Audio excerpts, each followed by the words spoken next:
कथेचे नाव हरवलेला वारसा स्वामी समर्थांची कृपा। एका गावात एक साधा शेतकरी राहत होता। त्याचं घराणं पिढ्यानपिढ्या जमिनीवर शेती करत होतं, पण वादांमुळे जमिनीचे कागद हरवले आणि गावातील लोभी जमीनदारांनी ती जमीन बळकावली। शेतकरी हतबल झाला। तो रोज न्यायालयाच्या फेऱ्या मारायचा, पण पुराव्याअभावी काहीच होत नव्हतं। एका दिवशी त्याच्या वृद्ध आईने त्याला सांगितलं, बाळा, स्वामी समर्थांच्या चरणी जा, त्यांच्या कृपेने जे हरवलं आहे ते परत मिळेल। शेतकरी अक्कलकोटला गेला।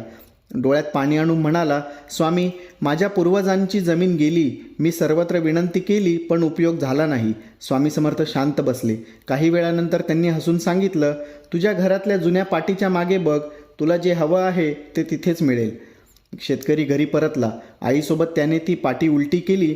आश्चर्य म्हणजे तिथे जुन्या काळातील जमीन मालकीचे कागद जतन करून ठेवलेले होते, ज्यांचा सर्वांना विसर पडला होता। त्याने ते कागद घेऊन न्यायालयात दाखवले आणि जमीन परत मिळवली। गावकऱ्यांनी विचारलं, हे तुला कसं सापडलं? तो हसत म्हणाला, जे आपण विसरतो त्याची आठवण स्वामी समर्थ देतात। कथेचा संदेश, श्रद्धा आणि प्रामाणिकपणा असेल तर हरवलेला वारसा देखील देवाच्या कृपेने परत येतो। श्री स्वामी समर्थ।